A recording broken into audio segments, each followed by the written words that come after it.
It's my feel-good breakfast show.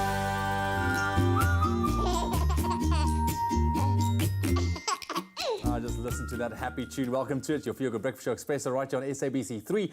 It is time for some baby talk, yes. Now, this morning's topic focuses on a crucial part of your baby's development, and it's something that develops every time they move, they crawl, they roll, they jump, or even walk, and it's called proprioception. And joining us this morning is occupational therapist and parenting author of Raising Happy Children, Lizanne du Plessis. Hello, Lizanne. Hello, lovely to be here. Yeah, proprioception, such a big word, hey? Yes, and it is a very big word. I'm glad we're unpacking it because I obviously went through those stages and I don't know if it still continues. My boys are now 3 and 5, but what exactly is it, proprioception? You know what, can I just say, it is proprioception. Proprioception? Yes. So it's a very big word that is quite unknown to people out there. Yeah.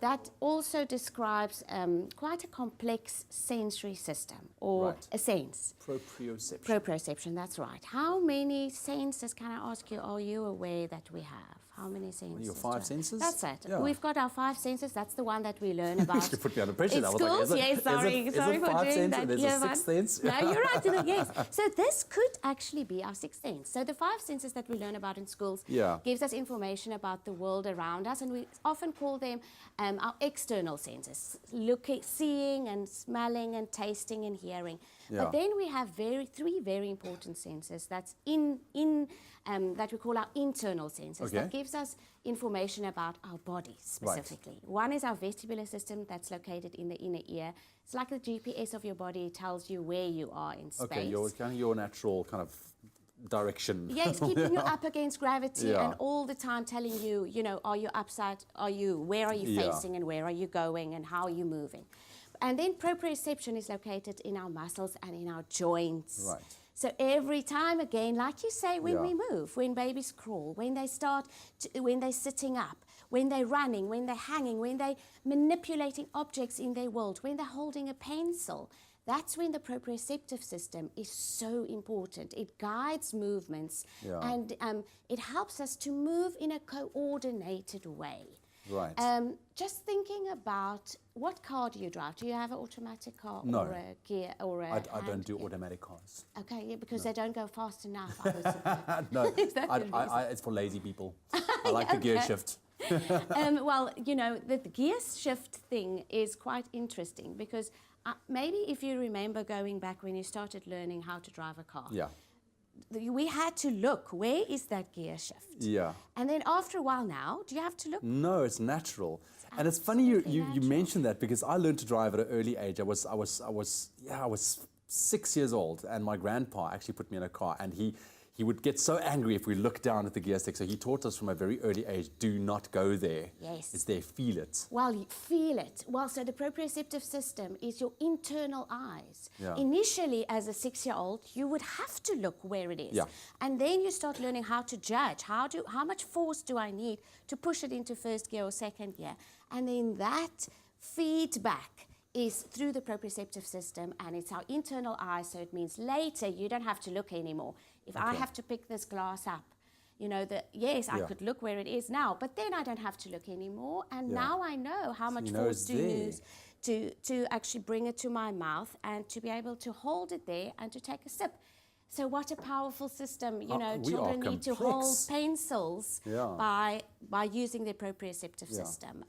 So it's a fascinating system. Is this something that obviously develops naturally? I mean, we're going to talk about parents' involvement, you know, maybe helping it, but is this something initially that happens naturally? We don't really have to do anything. This is something that a baby, let's say take Kat's baby, for example, now.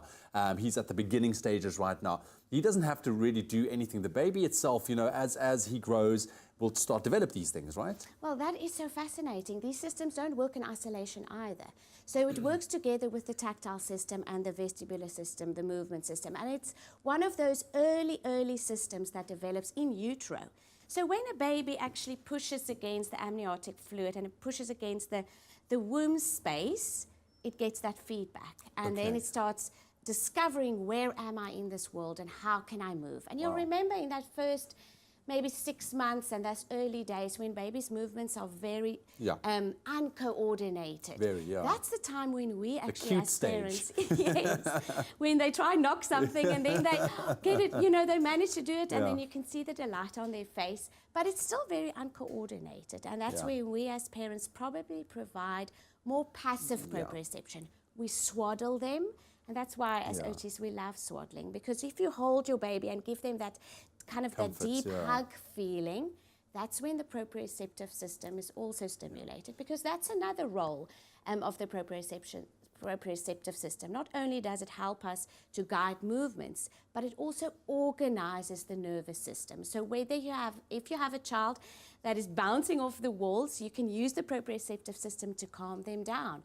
Or when you have a child that's very kind of floppy and can't get up in the morning, for instance, to get dressed, then again you can use the proprioceptive system to organize you. So it's a wonderful system that really helps us to function in this world. Yeah. And it's, I mean, like you said, it's almost like it's a holistic thing here. You know, it's not just one. You can't just point one direction, and it's everywhere. Is there? And I love that. We're going to unpack this a little bit more. Thank you very much, Lizanne. Proprioception this morning. I've got it right finally. Lizanne will be back with us in just a bit. No socks. It's my feel-good breakfast show.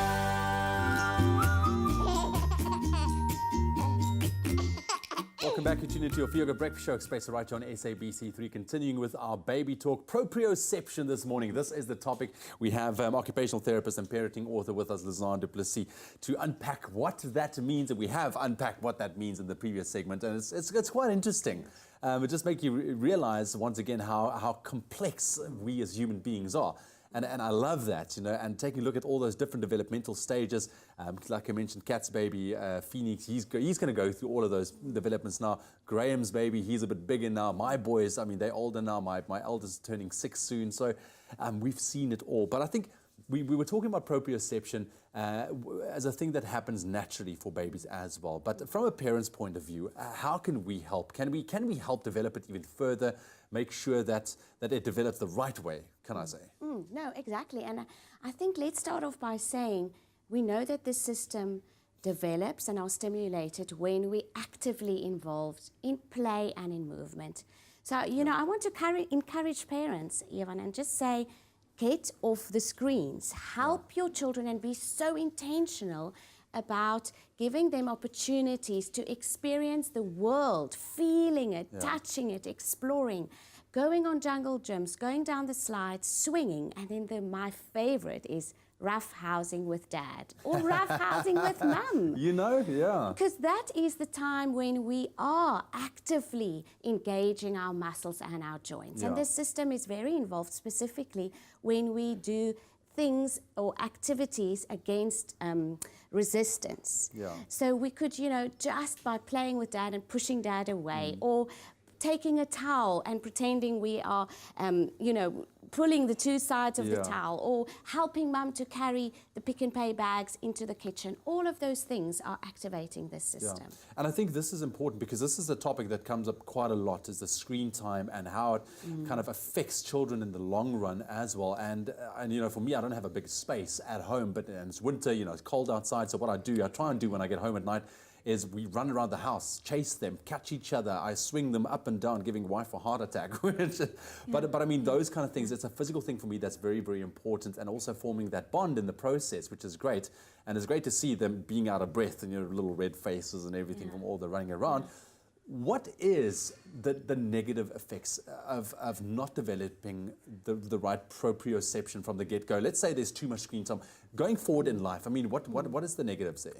See, what we see with these children is we see that they are kind of awkward when they move, or awkward when they manipulate objects in the world.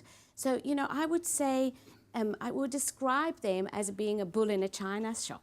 Just imagine that child who wants to move but is a little bit clumsy, and you could see those children kind of bumping into things and trying to build the tower, but then the block tower falls over again. So it's that subtle qualities of movement that we see with these kids. That's difficult for them.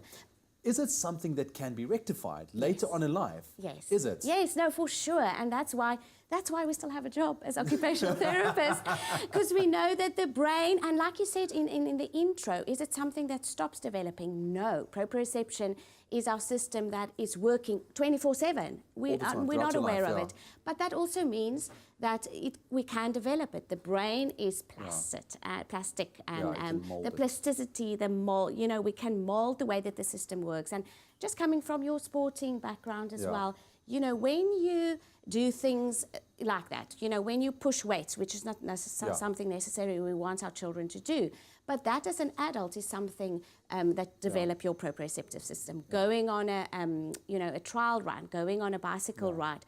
And that's why it's important we do it, because if we don't, they say in the field, use it, or if you don't use it, you're going to lose it. But I'm and sure it's also, happens, it just plays to your benefit if that proprioception system is developed earlier on in life. It can really help you out further along the line. We have actually a caller on the line. Amy, good morning. Good morning. My name is actually Amy. Hi. Hi there. And thank you for a beautiful show as always. Thank you. I'd just like to know, when a baby stands up for its very first time and takes its very first steps, what is that baby's little brain thinking when it stands on its legs the first time? Interesting question, because I think the parents are always just like, oh, it's happening, we don't think further than that. That is very interesting. What goes through the little baby's brain when he takes his first step? And what we see with those babies, I can just see it happening, is how they lift their leg quite high up and then they put it down and then try and lift the other one. So there's motor planning, again, the proprioceptive system, and as they exercise that system and get more, do it more often, that is when the movement becomes more fluid. But that's the proprioceptive system. So what the baby is doing there is it's using the movement system that's located in the inner ear, the vestibular system, to keep himself up against gravity. Then it's using motor planning to plan how to pick his leg up. Then it's the bilateral integration, because now the one leg and then the other leg has to move. And then the proprioceptive system is guiding that beautiful movement so that later on it becomes a smooth, automatic movement. But we don't have to think about it later. It must be such a big moment. I mean, if you can only imagine it as an adult and you're doing it for the first time, if you can put that brain under scanner. Thank you very much for your call, Amy. Appreciate it. I can just see that brain just light up. Just every single system in that brain is just like working towards that one step. It's amazing. I wish we had more time to talk about this, but at the end of the day, I think the most important thing here as a parent to facilitate is actual physical play. Exactly. Get the children off the screens and find ways, creative and intentional ways, to get our children to explore with the environment, because that will then develop and mature this system. Love it. Thank you very, very much, Lizanne. Lovely to have you. I think it's a great topic as well. Proprioception. There we have it. That's your baby talk on your Thursday morning.